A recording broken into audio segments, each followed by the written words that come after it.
Hey, Hey, welcome to the Financial Advantage podcast. This is Dennis Wells. Always wanting to help people create wealth and maintain wealth. Super excited to have Chris Flach with us here today, big agent out there in Michigan. And like I said, I always enjoy being around successful people because success leaves clues. So, Chris, thank you so much for joining us. Welcome to the show. hey, thank you for having me. I appreciate it. Cool. You bet, my friend. So I always like to ask, how did you get started in the real estate business? So I became a realtor, because a friend of mine just asked me if I wanted to join his team. So that's Okay. how it started. It was actually my father's friend. And then I'm like, I want to be self-employed and I want to learn the ropes and I don't want to work for anybody else. And so I did that. Before that, I was a contractor. I Okay. worked on houses. Uh, it seemed like this could be a good fit. Yeah. Yeah, very good. How does your background in construction help your clients with real estate? Honestly, it just makes me not afraid of repairs. I'm just like, like seeing all of it. So there's a lot of hands-on experience, I'd say, that you end up having if you actually physically work on a house, because a lot of it's Hmm. guesswork, right? So you Hmm. look at a house and you're like, most people, right? They see something, a problem, and they're like, oh, I don't know what this costs. I have no idea what it takes in order to fix this. And then I'm just like, well, this is what most people do. This is what I've done in the past. And so it's possible. So pricing, I just have an idea. I just know what's a big deal and what isn't, usually. And sometimes Yeah, people don't when they're looking to buy. yeah. Well, and that expert guidance is really what sets a great agent apart from, you know, someone who, maybe is not that knowledgeable for sure. Yeah, yeah. And if you're just starting too in real estate, you can just go to all the home inspections, go to other people's home inspections, find an agency. You can just go visit their home inspections. Go to because when I first started, I probably went on. I think I think for the first 3 or 4 years, I went on probably every single home inspection, so probably roughly 100. So I saw 100 different houses with experts that looked at the house. I was there for the entire time, uh, or at least the minimum towards the end, and they showed me what they thought about it. Yeah, love it. No, that's great. So that would be one of the pieces of advice that you might give to newer agents. I go to the home inspection. Yeah. So when you're looking for a home inspector, if you're a newer agent, looking for a home inspector that one is, I would always recommend looking for someone with an actual builder's license. Because you don't need to. You can anyone can be a home inspector. In the state of Michigan anyway. You could just walk into it. I could now determine I'm a home inspector right now. I can go down, pay $10, get a DBA, and I could tell everyone that I'm a home inspector. I could do that. And so having the person have an actual builder's license is minimum helpful. I think at least will, for liability sake, I think it's a good idea. Hmm. And then you're going to want someone that effectively looks at the houses and gives accurate and reliable assessments the of the problems and or risks or things that are out of code with that house. I would also have someone, if they could, this is going to help you out with negotiating a repair contract. It's going to be really helpful to you if they give quotes out with the things that they notice defects on. Okay. Because when you negotiate, if I say, hey, I want you to replace your roof, and I'm negotiating that, if that doesn't translate to either the buyer or the seller as an actual number, I'm not going to be able to negotiate a price drop in order to compensate for that, or a concession. It's just harder to negotiate. So having an inspector that's going to do all of that for you, you work in one time, it's going to save you a lot of time and money. The minimum you have a base to go on, because when I don't get the quotes with the inspection, what I end up having to do is call around to contractors, set up another time for them to come out, take a look at the thing, the problem, and then I use that quote to then start negotiating. So it just makes it streamline and faster. So as far as an inspector, you want someone who's going to accurately and reliably look at the house. You're going to want them to have a builder's license, and you also, this is another one, you don't want them to over exaggerate problems. Hmm. So if they over exaggerate problems, you end up killing deals that ultimately would have been honestly great investments or great opportunities, but they end up scaring off the client. So that's the Mm-hmm. how to find those kind of people. Well, ask agents if you're new. Ask fellow your people from your brokerage, other people you know that are agents. Ask who they Mm-hmm. use, and if you know, and then also ask who they avoid, Mm-hmm. and that would probably give you as a pretty good place to start. Yeah, yeah, very good. Well, and having those trusted people that you're working with, you know, gives you more confidence, which in turn lets your clients have more confidence in you. Precisely. Someone that I know, like, and trust, and they say something, I'm going to trust what they say. Someone that I Yep. don't know, that I don't like, and I don't trust, they say something, I'm going to verify what they say, which Yeah. is work and effort. Yeah. Yeah. Absolutely. So in your real estate business, what are some things that set you apart then from other agents? Well, so to talk, I guess, frankly, here, the average agent sells roughly 10 houses a year. It's not uncommon. So depending on market fluctuation, anywhere between 45 and 55 houses a year is what I sell. So every single year I'm gaining. I have I'm doing roughly 5 times the amount of transactions that the average agent's doing every year. Mhm. So in other words, my 1 year of experience, my 1 year in real estate has the same experience as 5 years of experience for the average agent.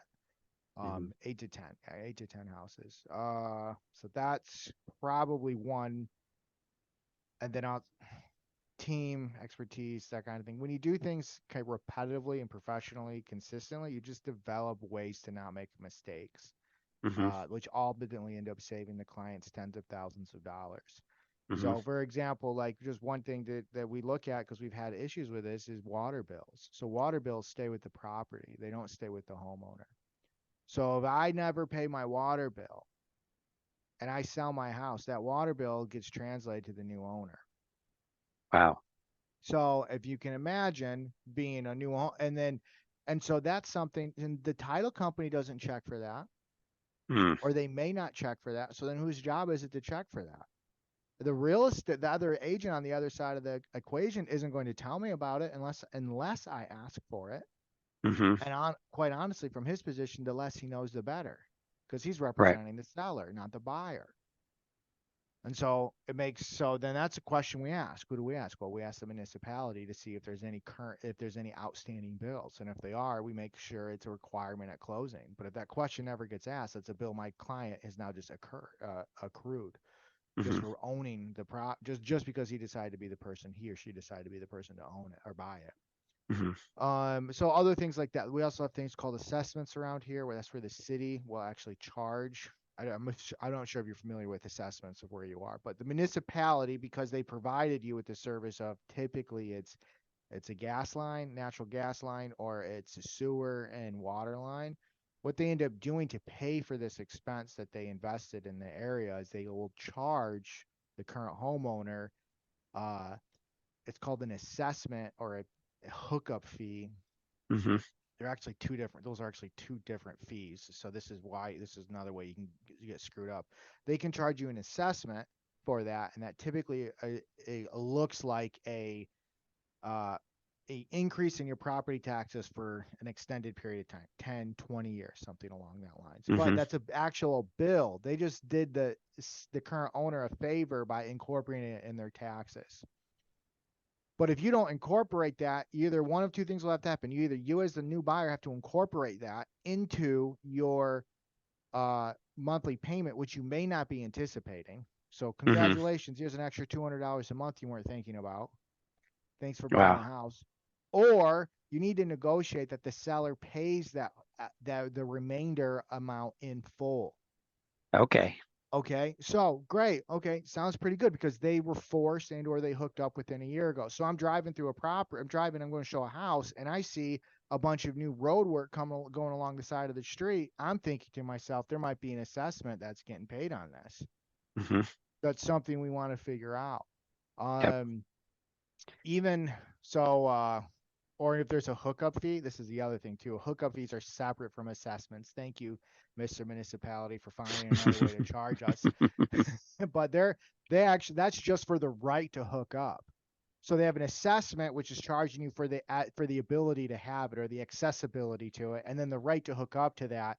That's what the actual fee is. So that could be another fee that you end up incurring. Oh yeah, we paid the assessment. Sellers tell us, oh yeah, we paid the assessment. That's great. Well, no, there's actually a $4,000 hookup fee, and then we still have to run the line, and your well's bad.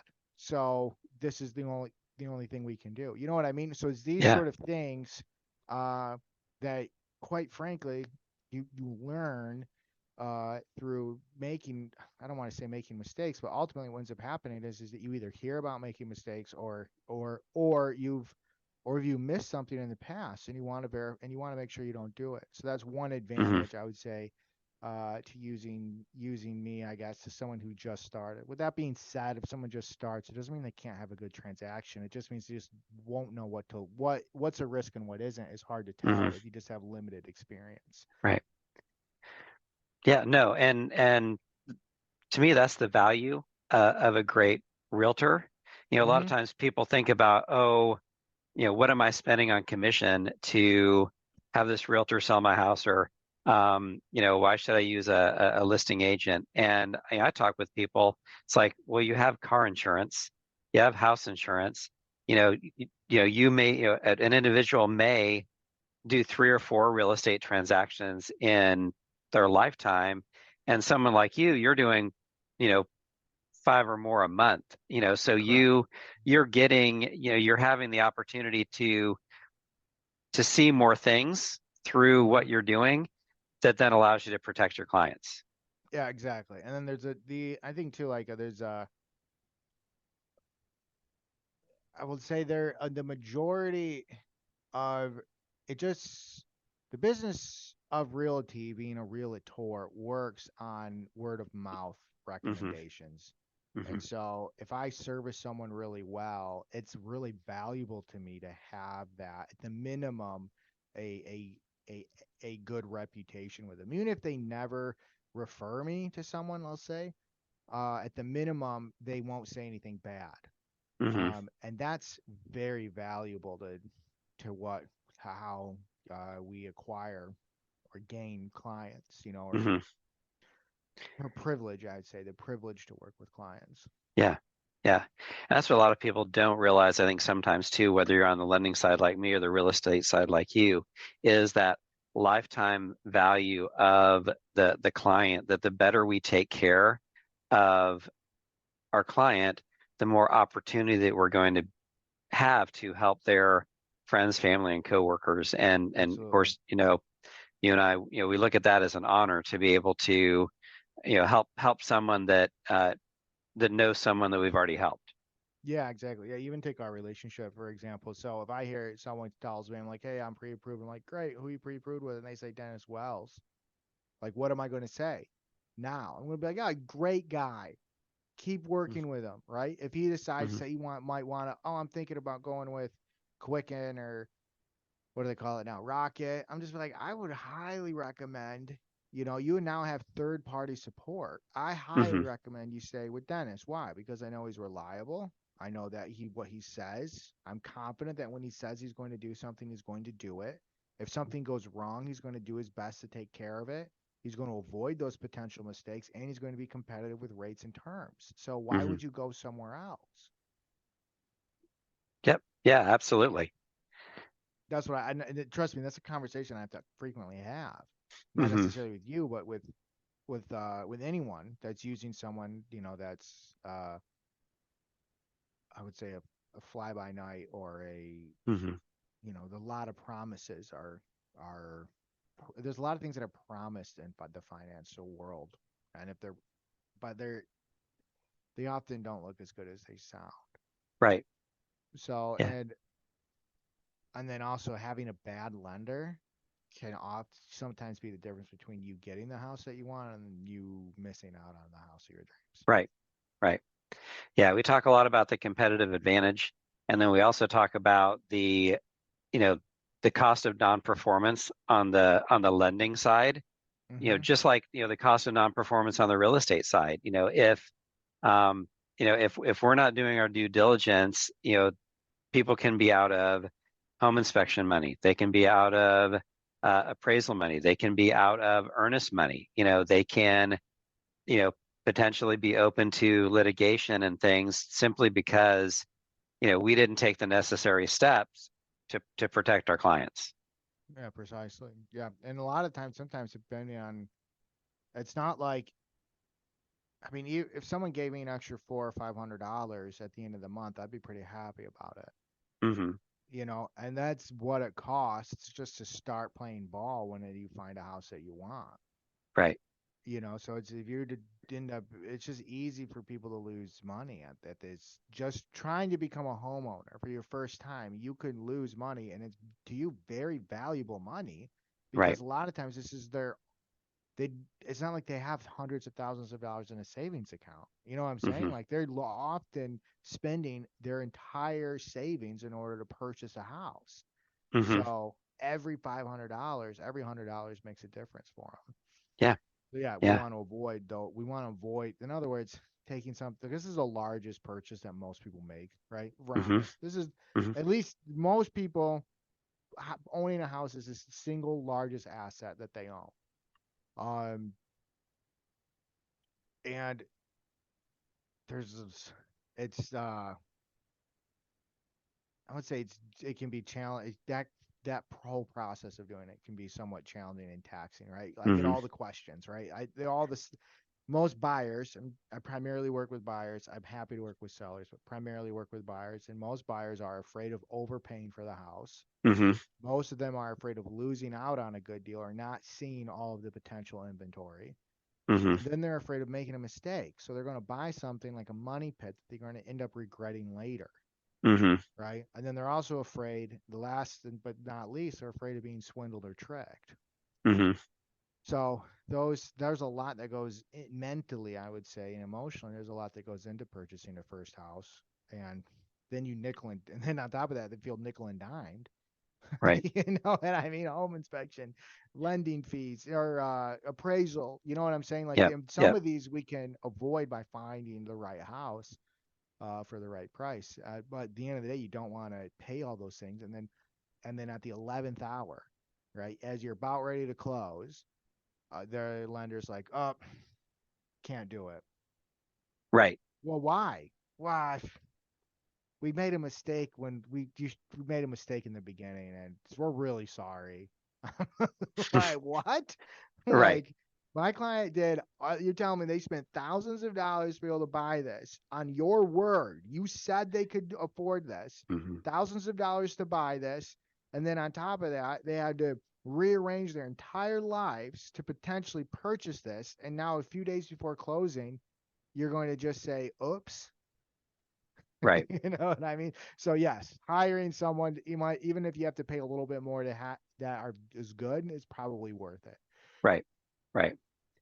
Yeah. Very, very good. So, um, sure, very easy question, but why would you encourage someone to buy a house instead of continuing to rent?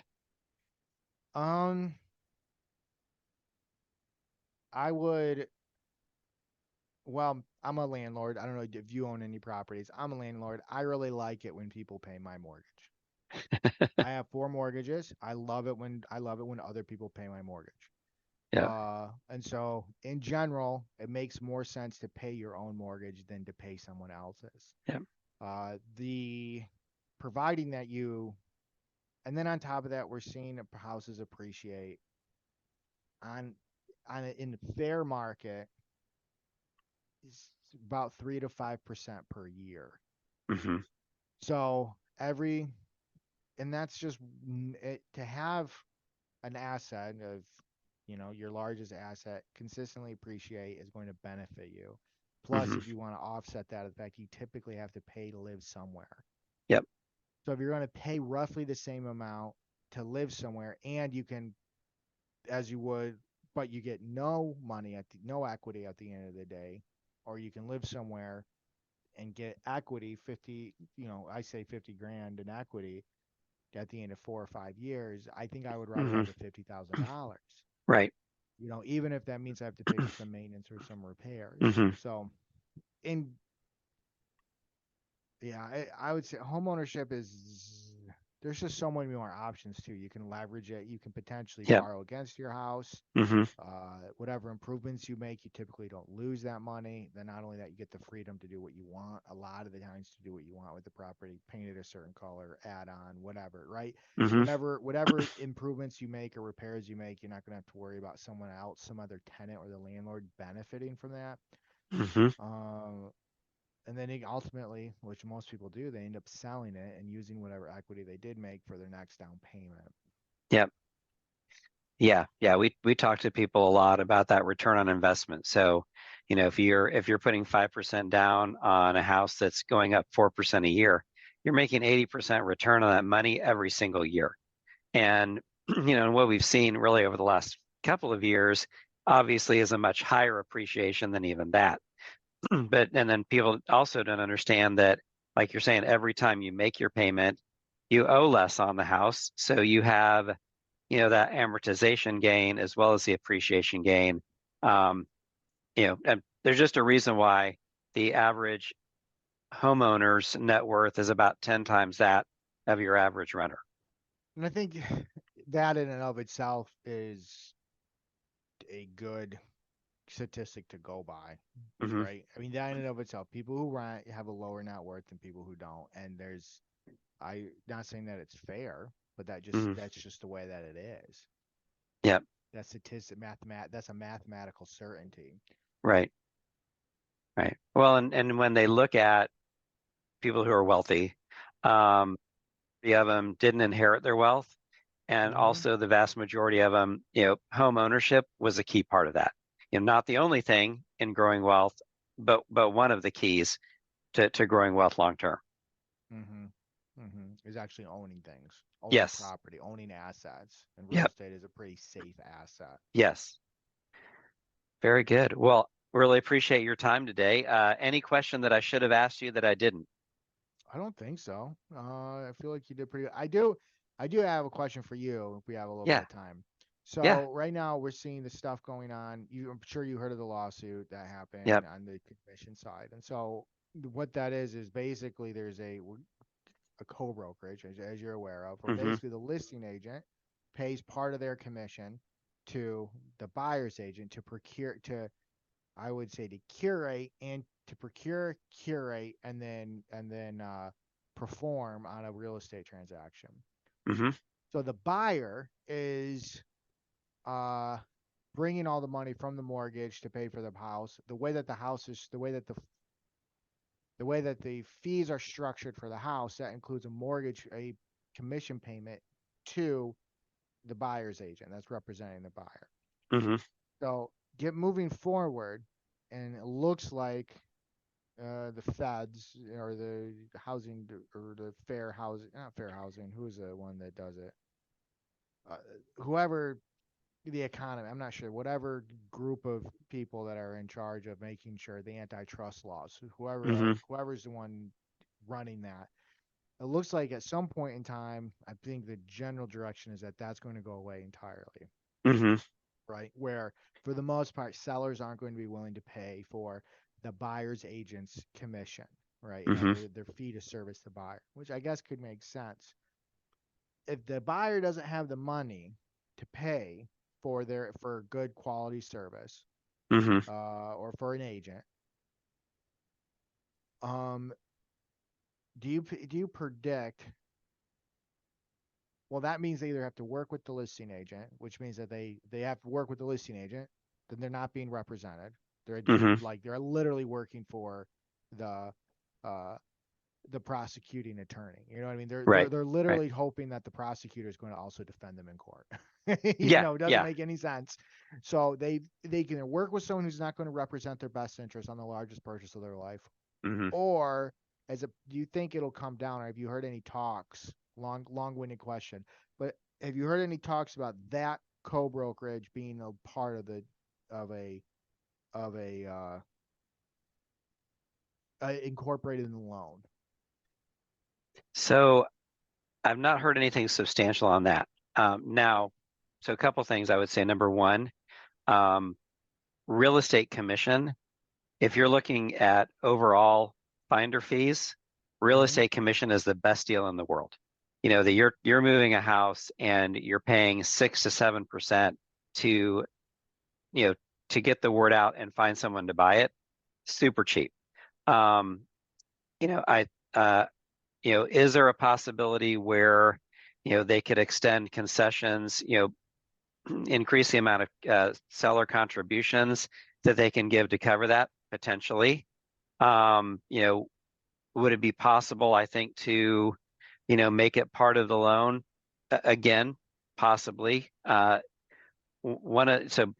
Stevens with the National Real Estate Post, his thought was, well, if you had the listing agent sit down with the sellers and say, what type of marketing do you want for your house? We have the bronze, silver, and gold. Bronze is I'm charging you 4% and or 3% or whatever, and out of my sphere, I'm going to find you a buyer. That's probably going to take you a little bit longer. Or if you want, to offer, you're paying my 3%, you want to offer 1.5% to a buyer's agent. You might have a buyer's agent that has a client that can come up with an extra 1 to 1.5%, and it expands the pool a little bit. Or if you want to pay, 2.5%, 3% to a buyer's agent for a finder fee, now you've opened up that pool even more.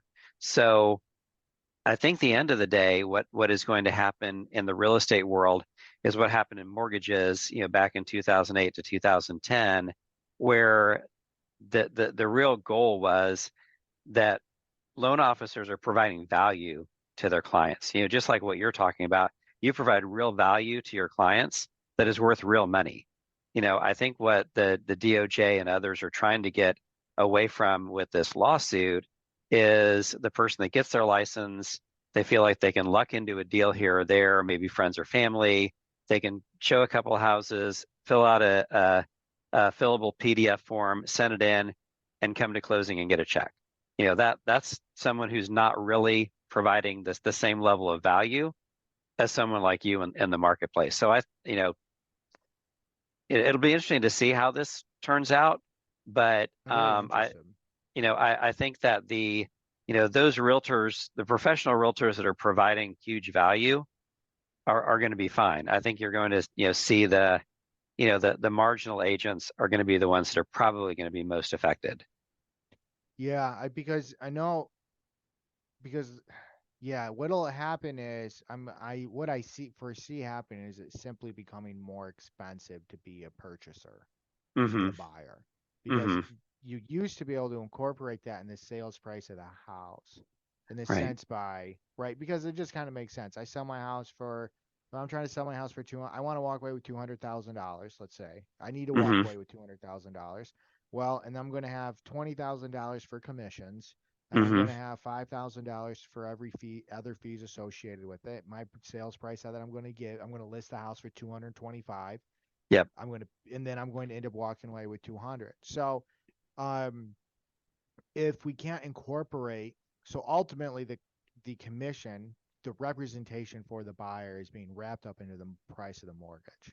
Mm-hmm. Uh, in the way that it goes. So in the way that in that scenario, I should say. Yep. So and Yep. that's 90% of what we see happening.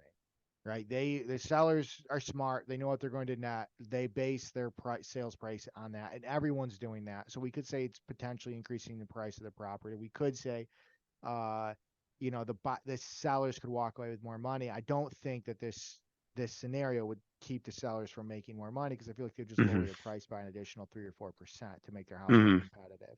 Right. Uh, and then, but if that's the case, though, the buy there's not it's not offered out, then that means I have to have a very real conversation with the list or this with my potential buyer. Be like, hey, you want to buy a $200,000 house?